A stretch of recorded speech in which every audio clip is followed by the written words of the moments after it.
Di Pasko ay magbigaya.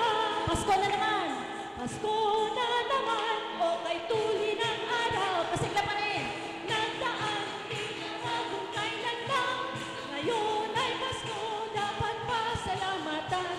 Ngayon ay Pasko, tayo ay mag-awit ng Pasko. Pasko, Pasko, Pasko na naman muli. Tanging araw nating pinakamimiti. Pasko, Pasko, Pasko na naman muli. Ang pag-ibig na gahal. Ulitin po natin. Pasko na naman, o kay tuli ng araw. Paskong nagdaan, di na bagong kailan lang. Ngayon ay Pasko, ngayon ay Pasko, tayo ay mag-awitan. Pasko, Pasko, Pasko na naman muli. Tanging araw nating pinakamimiti. Pasko, Pasko, Pasko na naman muli. Ang pag-ibig na gahari. Ako'y magpupuri sa Panginoon. Pupuri sa Panginoon. Purihin natin ang Panginoon. Ako'y magpupuri sa Panginoon. Ako'y magpupuri sa Panginoon. Purihin natin ang Panginoon. Ulitin natin. Ako'y magpupuri sa Panginoon. Ako'y magpupuri sa Panginoon.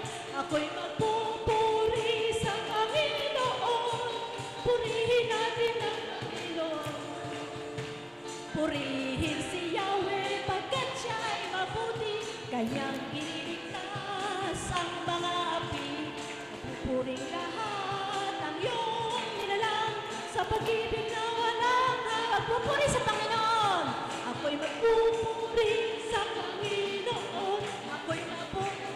Pakita po natin sa ating mukha na tayo magpupuri. Yes, thank you Lord. Purihin natin ang Panginoon. Ako'y magpupuri sa Panginoon. Ako'y magpupuri sa Panginoon. Ako'y magpupuri sa Panginoon. Purihin natin ang Panginoon. Purihin natin ang Panginoon. Yes, Lord, kami po ay nagpapasalamat sa sandaling ito. Kami po'y blessed na blessed, Panginoon. Dama namin, Panginoon, ang kahalagahan ng Pasko sa aming buhay.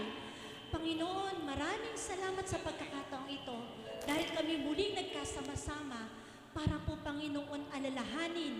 Ikaw ay aming papurihan dahil sa inyong panganak po, Panginoon, dito sa sanlibutan. Panginoon, maraming salamat po at nawa po'y ang tunay na kahulugan ng Pasko. Ikaw, Panginoon, ang tunay na kahulugan ng Pasko kung kaya't kami nagpupuri ngayon. Kaya nga po Christmas dahil Christmas, yung pong center ng aming pananambahan at ng aming buhay ay ikaw. Kaya Panginoon, sa sandaling ito, maging katanggap-tanggap nawa, Panginoon, ang aming ginagawang pagpupuri sa inyo. I-bless niyo po, Panginoon, ang bawat isa, lalo higit ang magbabahagi ng inyong banal na salita ngayong gabing ito. Panginoon, hindi ang aming sarili ang makita, kundi, Panginoon, kayo ang inyong kabutihan, ang pagpapala niyo sa amin, Panginoon. Kami patuloy ay magpapatuloy, Panginoon, ang aming pananambahan, pagpupuri at ikiklaim po, Panginoon, namin na kayo ang Jesus na number 1 sa aming puso. Kayo po, Panginoon, anuman, Panginoon, ang mga dalahin namin sa buhay, anuman, Panginoon, ang mga challenges na nararanasan namin, Panginoon, kayang-kaya namin ito sapagkat kayo ang siyang nagdadala nito, Panginoon. Kaya, thank you, Lord. Happy birthday po sa inyo. Mahal na mahal ka po namin, Panginoon. Tayo magpatuloy sa ating pananalangin, sa ating pananambahan.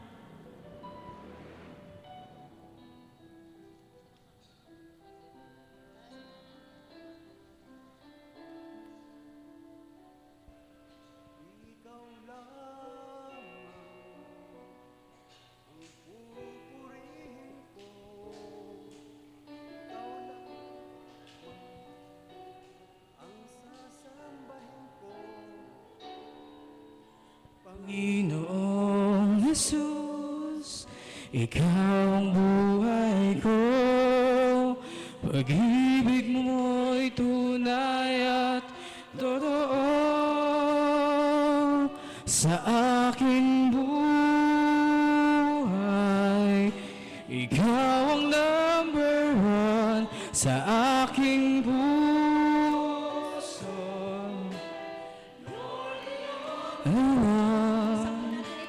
Problema may dumating, magtitiwala sa'yo. Mga salita mo ay di nagbabago. Ikaw lamang ang pupurihin. Ikaw lamang ang pupurihin ko. Ikaw lamang ang sasabihin ko. Panginoong Jesus, Ikaw ang buhay ko.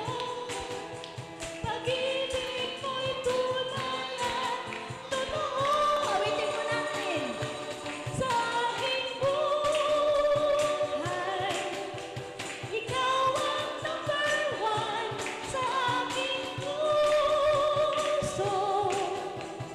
You're the only one. Problema may dumating, magtitiwala sa'yo. Mga salita mo ay di nagbabago. Mga salita mo ay di nagbabago. Awitan po natin ang mahal na mahal kita, Panginoon. Mahal kita, Panginoon. Sabihin po natin, mahal natin ang Panginoon.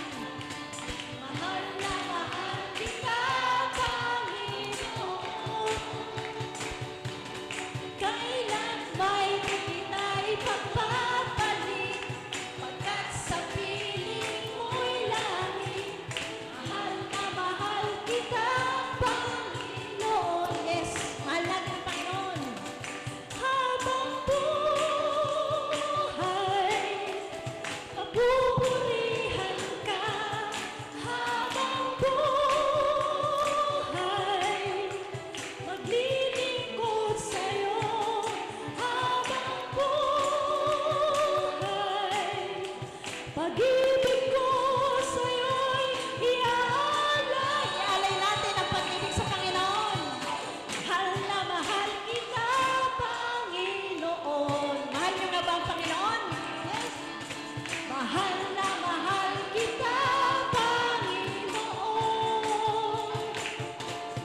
Kailan ba'y di kita ipagpapalit, pagkat sa piling mo'y langit. Mahal na mahal kita, Panginoon. Mahal na mahal kita, Panginoon. Tayo po'y magpatuloy sa ating pananalangin. Hilingin po natin ang kapatawaran sa ating mga nagawang pagkakasala at pagkakamali. Panginoong makapangyarihan sa lahat, tunay po, Panginoon, na dama namin ang inyong pagkababa dito sa lupa para po kami ay tubusin sa aming mga kasalanan. Panginoon, patawarin niyo po kami kung ang nagiging isipan namin po ngayon ay hindi na nakatuon sa inyo. Nakatuon na po, Panginoon, sa mga material na bagay. Nakatuon na kay Santa Claus. Nakatuon na sa mga parties. Panginoon, patawad po, Panginoon. Nawa po yung tunay na esensya ng kapaskuhan ng inyong kapanganakan ay mamuling manariwa, Panginoon, sa amin tuwing kami magkakaroon ng simbang gabi. Patawad po, Panginoon, kung kami ay nagiging materialista na, Panginoon. Panginoong makapangyarihan sa lahat, ang tunay nawa pong diwa ng Paskuhan, ang puso ng Pasko. Ikaw, Panginoon, ang puso ng Pasko. Ikaw ang dahilan kung bakit kami naririto. Panginoon, makapangyarihan sa lahat, kami po nawa ay inyong patawarin sa aming mga nagagawang pagkakasala, pagkakamali. Kung kami, Panginoon, ay nakakasakit sa damdamin ng aming kapwa, nalalaman niyo po, Panginoon, ang nilalaman ng aming puso't kaisipan. Patawad po, Panginoon. Humihiling kami na linisin niyo po ang aming buong pagkatao upang ang aming ginagawa, Panginoon, sa araw-araw sa aming pamumuhay, lalo din sa aming pananambahan ay maging katanggap-tanggap sa inyo. Panginoon, pagkaloob pagkalooban niyo po kami ng mahabang pasensya, mahabang pangunawa para po sa aming kapwa. I-feel na po nawa namin, Panginoon, yung love na ipinagkaloob niyo sa amin, katulad po yung sinasabi sa John 3:16. For God so loved the world that He gave His only begotten Son. Ito na nga po, kaya po kami nagdiriwang ng Pasko. Ipinagkaloob niyo ang inyong bugtong na anak upang aming maging makasama at maging ehemplo namin, Panginoon, kung paano kami mamumuhay.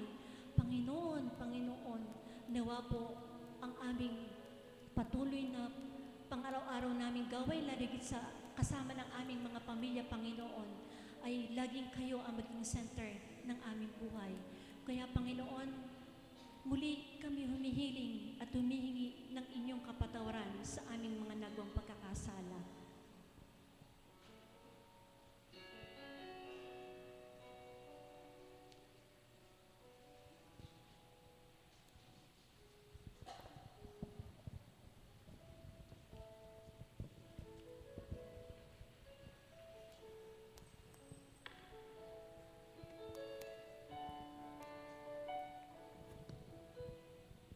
Mga magulang ko at mga kapatid, tunay na dinaman natin ang banal na presensya ng Panginoon.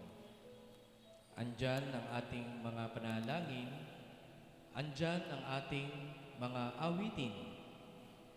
Mula po sa mabuting balita ayon kay Mateo, chapter 11, verse 10 hanggang sa mga sumusunod. Lumapit kayo sa akin, kayong lahat na napapagod at nabibigatan sa inyong pasanin, at kayo'y pagpapahingahin ko. Pasanin ninyo ang aking pamatok at mag-aral kayo sa akin.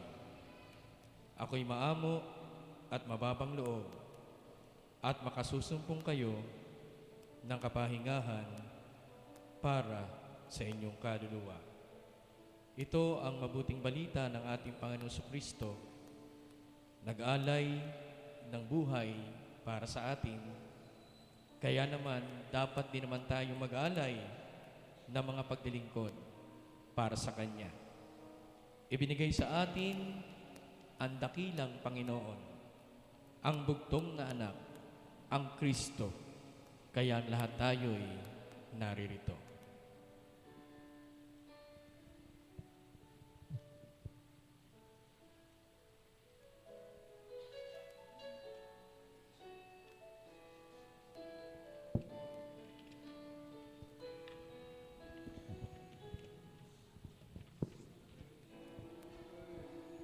Puti ng ating Panginoon, magtatapat sa habang panahon. I-feel po natin ang kanta. Maging sa kabila ng aking pagkukulang, biyaya niya'y patuloy na laan. Tulad ng pagsikat ng gintong araw, patuloy siyang nagbibigay tanglaw. Kaya't sa puso ko't damdamin,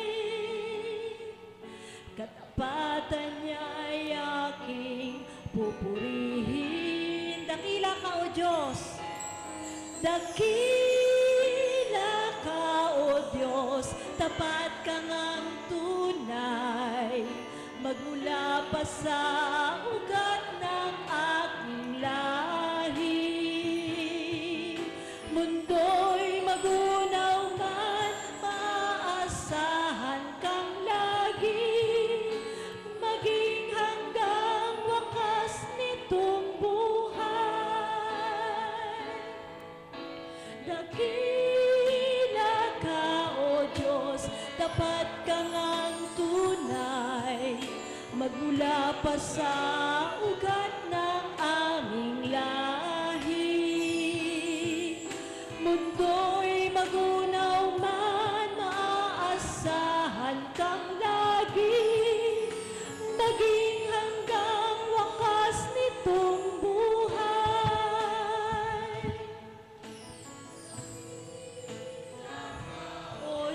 sa habang panahon. Katapatan mo'y matibay na sandigan. Sa bawat piguti, tagumpay man ay naroon. Naluyan ang pag-asa kung kailan ay hinahon. Pag-ibig mo'y alay sa'kin noon hanggang ngayon. Dakila ka, O Diyos. Tayo po lahat ay magsiupo.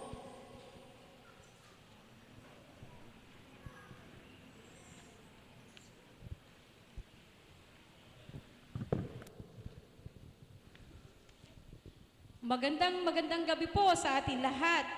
Merry Christmas po. Ngayon nga po, ang ating dadako po tayo sa balitaan. Ngayon po, ang nangunguna po ay ang CYIF, kung saan po kami po kung saan ay bida ngayon. Kahapon po ay UCM. Bukas naman po sa 23, bukas pala kahapon, isa palang gabi po ay UCM. Bukas po ng gabi ay ang Christian Kids Fellowship o ang ating junior church. Sa 24 po ay ang Christmas kantata, kung saan po mangunguna ay ang ating chancel choir. At sa 25th po, 22, bukas CYF, tapos 23 Christian Kids Fellowship, 24 chancel choir, at ang ating pong pananambahan sa mismong araw ng Kapaskuhan ay mag-start po sa 9 a.m. Sa 31st po, ang ating New Year's Eve service ay 6 p.m. po. Wala na po tayo ng mismong New Year's Day. So ngayon po, masigla po tayong magbatian. Tayo po lahat ay tumayo habang inaawit po natin ang Kumusta Ka?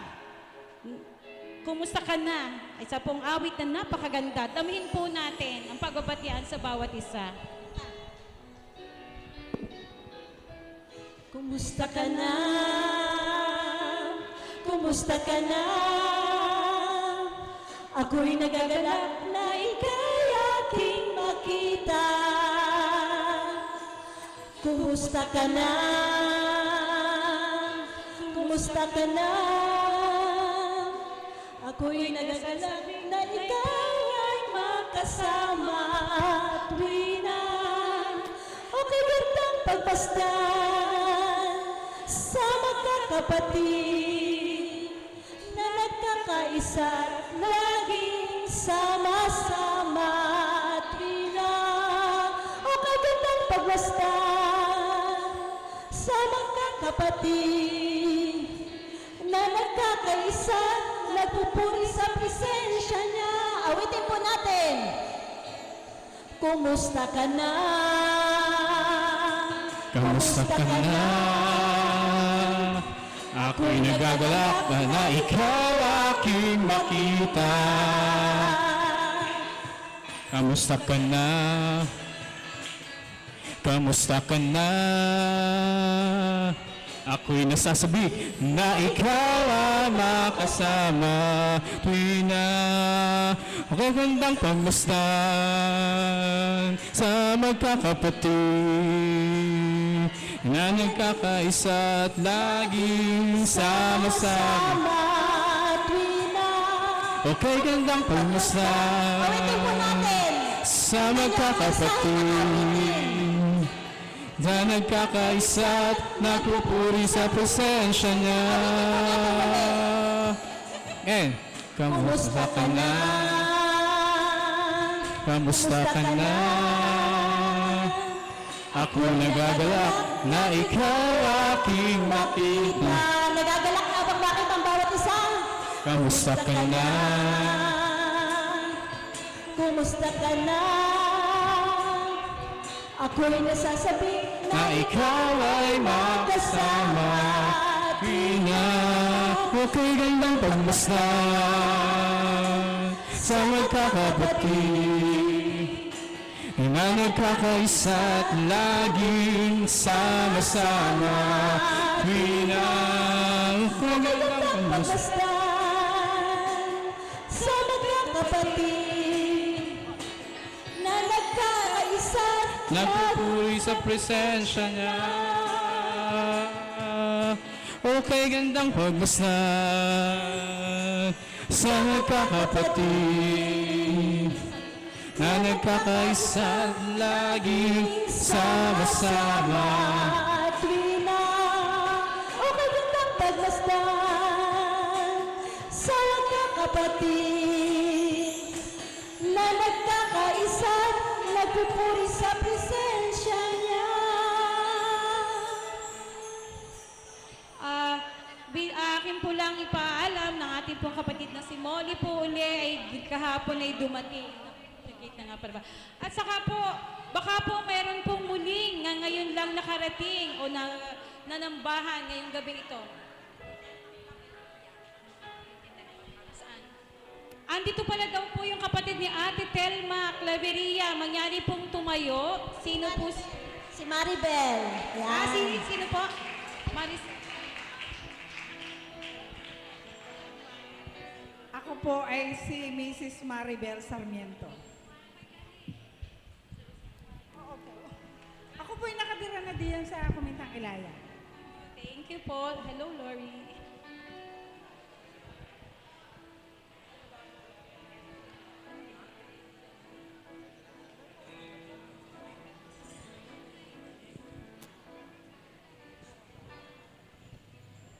Sa ikalawang Korinto po, Kabanatang 9, talatang 7, iniibig ng Diyos ang pusang nagbibigay ng may kagalakan. Ang nais ng Diyos ay masayang pagkakaloob, nakangiti. May mga taong ang pagbibigay ay pasumpong-sumpong kapag maganda ang mood. Nagbibigay sila kapag ang mood nila ay okay na okay. Can you imagine kung anong magiging buhay ng isang iglesia kung ang pagbibigay ng mga miyembro nito ay nakadepende sa kanilang mood?